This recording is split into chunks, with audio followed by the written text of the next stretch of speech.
Bismillahirrahmanirrahim. Assalamualaikum warahmatullahi wabarakatuh.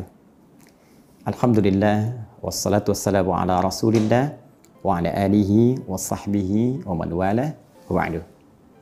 Saudara-saudariku dimanapun Anda berada, alhamdulillah bersyukur pada Allah Subhanahu wa taala kita kembali diberikan kesempatan oleh Allah untuk menunaikan ibadah siam Ramadan hingga hari ke-13. Tentunya kita berusaha bermohon kepada Allah Subhanahu wa taala dengan semangat dan jiwa yang khusyuk agar Allah berkenan menerima seluruh ibadah yang telah kita tunaikan dari hari pertama di bulan Ramadan sampai dengan hari ke-13 ini dengan penerimaan terbaik insyaallah. Sebelumnya, untuk mengingatkan kembali secara cepat apa yang telah kita urai di pertemuan lalu, bahwa dalam konteks menunaikan ibadah siam yang dijalani dari mulai fajar, ya, subuh sampai dengan waktu maghrib itu, kita telah ulas bersama bahwa ada contoh yang langsung diisyaratkan, bahkan umumnya dikerjakan oleh Nabi SAW sebagai amalan utama, baik itu terkait dengan koreksi atau introspeksi diri, mencoba menjadi pribadi yang lebih baik dan lembut, ataupun juga amalan berbagi, harta benda, atau juga mungkin makanan, pakaian, dan jenis lainnya yang telah kita ulas dengan sempurna dalam maksud lengkap pada pertemuan-pertemuan yang lalu. Kemudian juga ada yang terkait dengan interaksi bersama Al-Quran dengan 3 turunan utama. Apakah qiraah, bacaan, duhai teman-teman yang ingin ke surga, telah berapa juz dikhatamkan sampai dengan hari ke-13 Ramadan ini? Ataupun tilawah, duhai Anda yang telah banyak baca, berapa dari sekian bacaan Al-Quran yang telah dipahami dan coba diamalkan semampu diri itu? Ataupun juga tahfidz, hafalan, yang kita inginkan membawa mahkota di hari kiamat yang mungkin dipakaikan juga kepada kedua orang tua tercinta. Sejauh mana kita telah berusaha menghafal Quran sampai hari ini? Bila dibandingkan dengan anak kecil, bahkan ada yang ditutup penglihatannya oleh Allah supaya tidak melihat maksiat, namun dia mampu menghadirkan Quran dalam jiwanya. Dan tentunya mengamalkan ini tidak mudah karena menghadapi tantangan-tantangan yang bahkan telah diberikan oleh Nabi keterangannya plus dengan solusinya. Ini yang kita kerjakan dari fajar sampai dengan maghrib dengan perjuangan yang luar biasa itu, maka akan sangat diberikan apresiasi saat menjelang buka khususnya, yang langsung bonusnya diisyaratkan oleh lisan Nabi SAW yang tercantum dalam hadis riwayat Muslim. Kita langsung saja sampaikan rawinya, diinformasikan oleh sahabat Abu Hurairah, ya, Abdurrahman bin Sakhr nama aslinya, ini julukannya, disampaikan dari Nabi SAW. Apa keterangan Nabi dimaksud sehingga kita sebutkan sebagai rahasia dalam berbuka? Mari kita bacakan hadisnya. Nabi menyampaikan lis-shaimi, ya, insyaallah, lis-shaimi farhatan,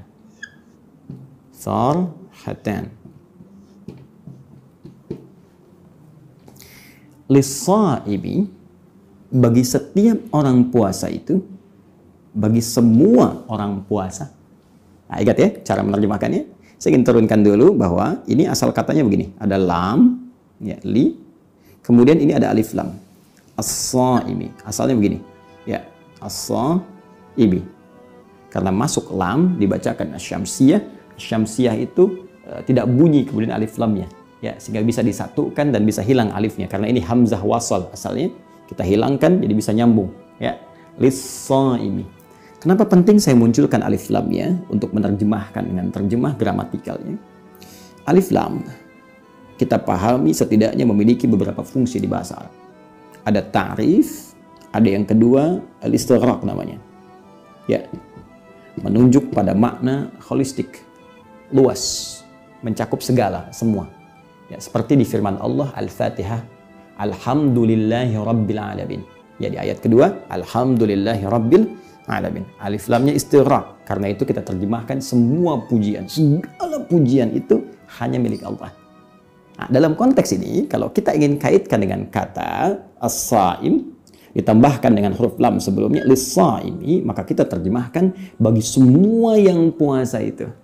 Ya. Tanpa kecuali. Dan menunjuk sifat keumuman puasanya. Artinya tidak hanya melekat pada yang fardu seperti Ramadan, ya, tapi juga bisa mencakup yang sunnah. Ya, seperti Senin, Kamis, Ayyamil Bid, ya, puasa Daud dan sejenisnya. Ya, namun yang paling menarik, jika anugerah ini saja didapatkan pada yang sunnah, maka bagaimana dengan fardu seperti Ramadan yang berlimpah dan berlipat lagi pahala serta keutamaannya. Karena itu, jangan sia-siakan. Mumpung masih kita mendapatkan Ramadan di hari ke-13 ini, jangan sia-siakan makna hadis ini karena tidak ditemukan pada setiap hari-hari biasa. Baik, mari kita lihat. Baik, lis-shaimi, bagi setiap orang puasa itu tanpa kecuali, laki-laki, perempuan, besar, kecil, tua, muda, sepanjang memenuhi kualifikasi puasanya, farhatani, akan mendapatkan 2 kebahagiaan. Masya Allah. Allahu Akbar. Setiap orang puasa bonusnya akan diberikan 2 kebahagiaan. Ya.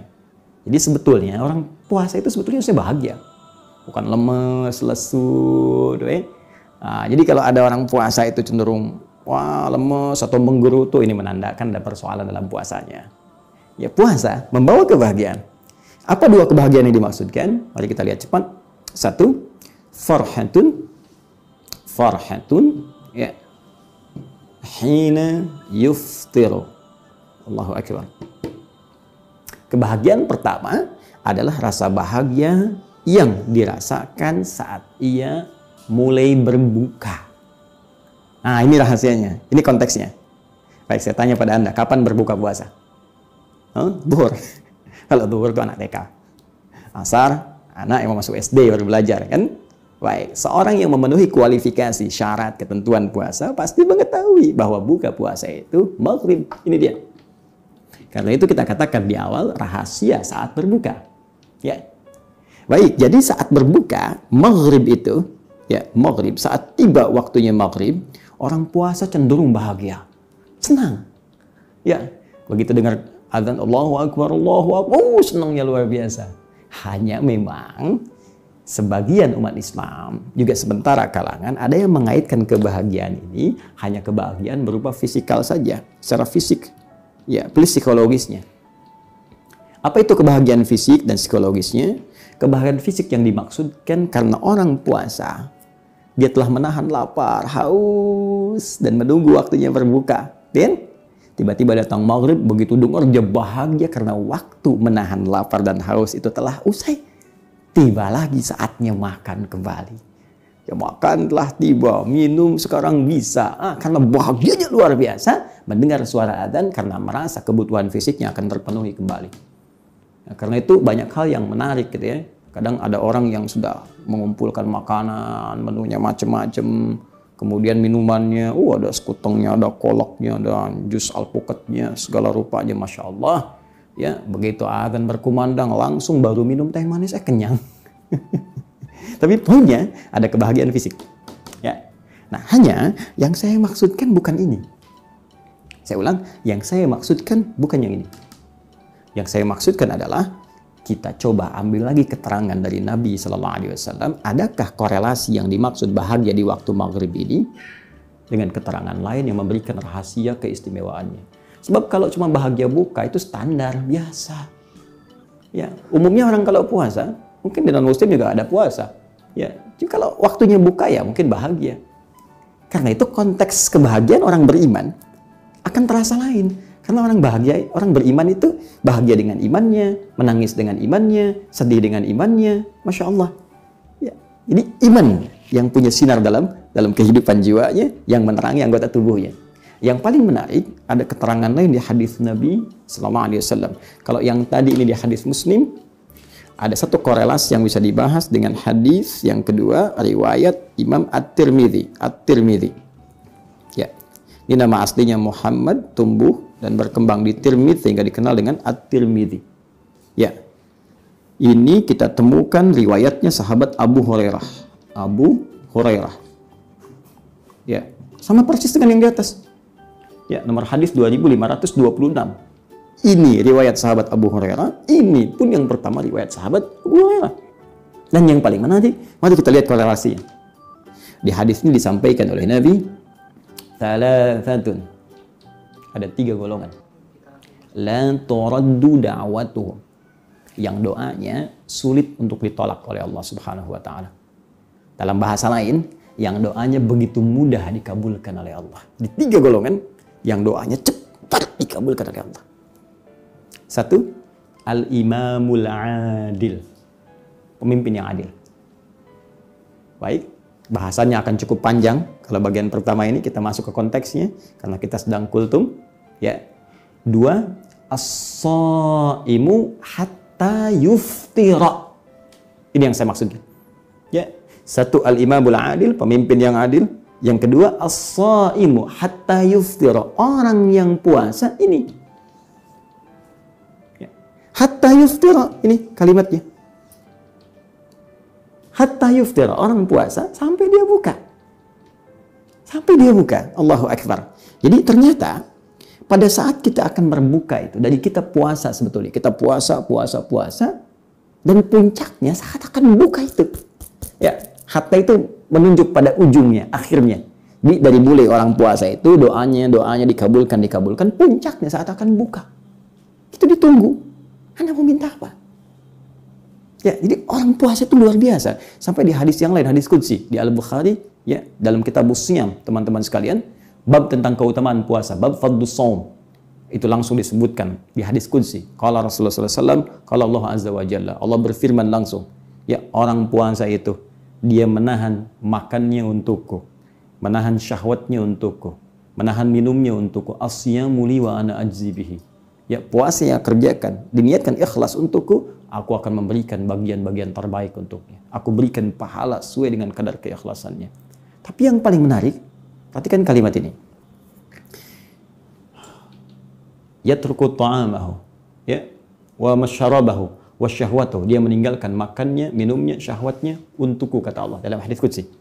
Sekarang mari kita sedikit bandingkan sejenak dengan pemahaman berikut. Jika ada yang bantu Anda lah, ya, asisten rumah tangga. Tiba-tiba dia kerjakan rapi, bersih, istimewa, segala rupa lah. Bahkan yang paling dahsyat begini, ya, dia biasanya Anda minta mulai kerja jam 7, dia mulai kerja jam 5. Bahkan dia bangun jam 4, ya, kerja jam 5. Kemudian makannya juga sekadarnya saja, ya, dia kerjakan rapi, bagus dan sebagainya. Sekarang tiba waktu gajiannya, tiba-tiba dia ingin mengajukan sesuatu kepada Anda. Anda berikan nggak? Dan Anda mampu. Contohnya sederhana, dia minjam uang misalnya, mau minjam 100.000 aja. Gaji dia 1.500.000, dia mau minjam 100.000 aja. Anda berikan nggak?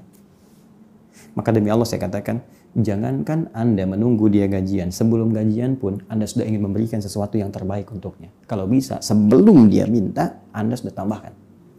Tambahkan 2 juta, tambahkan serupa gaji yang pertama. Nah, ini yang paling menarik adalah seseorang yang sedang menunaikan puasa. Kata Allah di hadis qudsi riwayat Al-Bukhari tadi, ini luar biasa nih. Orang ini apa yang dia kerjakan? Dia meninggalkan makan. Orang lain makan, dia enggak. Orang lain minum, dia enggak. Orang lain mengerjakan syahwat, dia enggak. Dia tahan karena saya. Maka kata Allah, apapun yang dia minta akan aku berikan. Wa ana ajzi bihi. Saya berikan pahalanya, saya berikan bagiannya. Apa di antara bonus pahala itu? Pahala nanti di akhirat didapatkan. Tapi bonusnya bagi orang spesial diturunkan di bumi. Apa di antara bonusnya? Di At-Tirmidzi disebutkan, dikabulkan segera doanya. Karena itulah orang-orang, teman-teman sekalian, mohon maaf, yang tiba saatnya waktu dia berbuka, dianjurkan oleh para ulama memperbanyak doa dulu. Jangan langsung makanan dulu, langsung minuman dulu. Ya, sehingga tiba-tiba nggak sadar dia mau minta apa. Nah, karena itu, para ulama menghadirkan 2 kemuliaan yang dimaksudkan ini. Satu telah kita bahas dalam bentuk doa-doa. Apa di antara doanya? Mari kita uraikan. Ada 2 yang diriwayatkan dari Imam Abu Daud. Ya, nama aslinya Sulaiman As-Sijistani, dikenal dengan Abu Daud julukannya. Ya. Redaksi pertama sangat populer. Ya, disebutkan dhahabadh dhama'u wa btallatil uruq, ya, wa btallatil uruq wa thabatal ajru. Insyaallah telah hilang rasa haus ini dan basah tenggorokan dan ditetapkan pahala oleh Allah Subhanahu wa taala. Jadi saking bahagianya orang puasa, alhamdulillah selesai puasa nih. Mudah-mudahan janji Allah akan segera diberikan kepada kita. Ya, apa di antara janjinya? Tsabatal ajru insyaallah. Pahalanya seperti Allah janjikan, pahala akan diberikan. Bonusnya pun akan tiba. Ya, jadi orang puasa itu ada jaminan langsung dari Nabi sallallahu alaihi wasallam pada riwayat nanti yang kedua, di bahasa yang kedua di sini. Saya langsung masukkan saja. Ini farhatun hina yuftir, yang kedua farhatun hina yalqa rabbahu. Ya, hina yalqahu rabbahu. Farhatun, dan dia merasa bahagia hina yalqahu rabbahu atau hina yalqa rabbahu. Kalau kita katakan hina yalqahu rabbuhu, kalau kita katakan hina yalqa rabbahu. Dan kebahagiaan kedua saat ia akan berjumpa dengan Allah di hari kiamat saat dihisab. Ternyata pahala puasa itu, pahala puasa melimpah. Banyak timbangannya. Beda dengan hari biasa. Kenapa saat ditujukan kepadanya? Bukankah saat puasa dilipat gandakan amalan-amalannya? Qur'annya banyak dibaca, ya, sholatnya banyak ditingkatkan. Begitu ditimbang pahala puasanya, wah, timbangannya luar biasa berat. Karena itulah ketika ia berjumpa dengan Allah di hari kiamat saat dihisab, dia merasa senang, bahagia ketika dimunculkan pahala puasa. Untuk itulah kita berdoa saat berbuka, wa tsabatal ajru insyaallah. Mudah-mudahan ya Allah puasa saya berhasil. Apa yang kau janjikan untuk diberikan di hari kiamat, melipat gandakan pahala saya, memberatkan mizan saya, engkau kabulkan ya Allah. Itu maksudnya. Ya, tapi jangan lupa, ini baru doa pengantar. Kita belum hadirkan ini, jawaban dari yang ini. Mana doa yang kita mintakan untuk bonus dunia kita? Minta sama Allah. Ya, karena itu dalam riwayat yang kedua di Abu Daud, ya. Dan ini Syekh Abdul Qadir Al-Armut menyebut riwayat ini dikuatkan oleh riwayat-riwayat yang lainnya. Ya, jadi pandang baik sampai Imam Abu Daud pun diam pada riwayat ini. Dan orang-orang Mekah mengetahui kalau Imam Abu Daud diam itu saleh, artinya baik, bisa digunakan sebagai dalil. Ya, Allahumma laka sumtu ya wa ala rizqika aftartu. Jadi dengan bersungguh-sungguh ya Allah, aku telah puasa. Alhamdulillah aku akan berbuka dengan rizkimu. Dan ada riwayat yang ketiga dari Ibnu Umar radhiyallahu taala anhuma. Ini yang mau saya sampaikan. Kita kecenderungan membatasi pada dua riwayat di sini saja. Dhahabat dhama dengan Allahumma laka sumtu, bahkan sibuk menggali ini sahih, ini dhaif, yang benar ini yang sahih, benar ini yang dhaif, tanpa kita sadari ini doa keduanya walaupun populer ini baru pengantar. Baru pembuka, makanya disebut doa buka. Baru pembuka. Di dhahabat dhama wa btalatil uluq wa sabatal ajru insyaallah, ini kesenangan yang ini. Sabatal ajru nanti yang saat di akhirat. Allahumma laka sumtu menunjukkan senangnya kita puasa. Mudah-mudahan diterima rizkinya. Hal itu baru pembuka. Tapi doa spesifik yang kita minta, yang kata Allah lewat lisan Nabi, segera dikabulkan. Apa yang Anda minta? Anda minta apa? Di sini kesempatan kita untuk meminta. Kenapa enggak Anda minta, ya Allah, segera angkat wabah COVID-19 ini. Ya Allah, berikan rezeki kepada saya lewat pekerjaan saya. Ya Allah, sabarkan keluarga kami. Ya Allah, hilangkan masalah dalam rumah tangga kami. Pernah nggak kita minta itu selama berbuka? Ya Allah, saya ingin keluarga saya jadi penghafal Quran. Pernah nggak minta? Sebagian hanya sibuk kemudian membahas ini sahih, ini dhaif. Dan lupa dalam kaidah ilmu hadis, hadis dhaif sepanjang bukan parah dan tidak terkait dengan aspek-aspek yang pokok, akidah, ya, sifatnya, atau ibadah yang utama seperti sholat, sepanjang dia fadailul a'mal, ibadah keutamaan seperti doa, itu boleh digunakan. Apalagi ini ada syawahid. Dia nggak usah berdebat masalah Allah malaka sumtu, dhahabadhama'u. Anda mau pakai silahkan, tidak, nggak ada masalah. Cuman yang jangan lupa, itu baru doa pembuka. Anda ini yang Anda butuhkan pernah diminta nggak? Ini saat yang paling tepat untuk bermohon. Karena itu Ibnu Umar radhiyallahu ta'ala anhuma meriwayatkan sebuah hadis dan hadisnya sahih. Ya, sepakat hadisnya. Apa yang paling indah? Bahasanya sangat luar biasa. Ya Allahumma, ya Allah, birahmatika uftir. Ya. Bahkan kalimatnya lebih lengkapnya lagi, wasi'at kulla syai'in. Ya. Inni as'aluka an taghfiraliya. Ya Allah, dengan rahmatmu aku berbuka. Di mana? Dengan rahmatmu saat ini aku berbuka. Engkau berikan rahmat aku bisa puasa, Engkau berikan rahmat aku bisa berbuka. Dan rahmatmu ya Allah meliputi segala hal. Termasuk bagi para pendosa. Dengan rahmatmu akan diampuni semua dosa-dosa. Ini cerdas. Ini cerdas. Ya. Ini cerdas. Bukankah ditemukan di Quran surah 39? Ya. Ayat ke-53, ketika Allah memberikan rahmat, maka semua dosa-dosa yang berlebih akan diampuni. Qul ya ibadiyalladzina asrafu ala anfusihim la taqnatu min rahmatillah. Ya, katakan Muhammad pada hamba-hambaku yang berdosa. Yang berdosa, la taqnatu min rahmatillah. Jangan pernah putus asa dari rahmat Allah Subhanahu wa taala. Sekarang rahmat Allah diberikan saat buka, di antaranya dijamin doa diampuni. Maka kata beliau, Allahumma inni as'aluka an taghfirli. Ya Allah, aku nggak minta banyak, aku hanya pengen ampuni dosa-dosaku. Ya, ini yang paling menarik. Nah, dari sekian yang saya sampaikan tadi, yang kita ulas dari turunan hadis-hadis Nabi SAW, berapa yang sudah kita amalkan? Jangan-jangan banyak pandai berdebat, tapi kita belum mengamalkan seperti yang Abdullah bin Amr bin As yang pernah beliau lakukan. Jadi, kalau kita urutkan kembali dengan sangat mudah, orang puasa akan punya dua kebahagiaan. Bahagia saat dia berbuka, dan bahagia saat pulang kepada Allah, saat dia membawa pahala-pahala puasanya yang akan memberatkan mizannya. Hanya rahasianya saat berbuka, yaitu di waktu maghrib, bukan sekedar seseorang bahagia karena akan berbuka dan dia baca doa. Rahasia terbesarnya, banyak doa-doa yang ditunggu pada saat itu, yang dijamin kata Nabi akan cepat dikabulkan kalau ia mohonkan.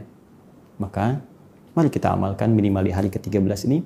Jangan sibuk memperdebatkan yang sudah jelas. Membahas yang sudah jelas akan menjadikan pembahasan semakin tidak jelas. Karena itu, dari yang sudah terang benderang ini, tinggal kita amalkan. Awali dengan doa pembuka, dhahaba dhama, atau Allahumma laka sumtu, atau ada sementara ulama yang menggabungkan dari doa ini. Bahkan dibacakan, Allahumma laka sumtu, wabika amantu, mengambil yang tadi, redaksi yang terakhir. Wabika amantu, wa ala rizkika aghfartu, birahmatika ya arhamar rahimin, dhahaba dhama, wabtalatil uruku, wa thabatal ajlu, insyaallah, Allahumma inni as'aluka birahmatika allati wasi'at kulla syai'in an taghfiraliya. Ya, ini yang bisa saya sampaikan. Semoga Allah muliakan kita semua.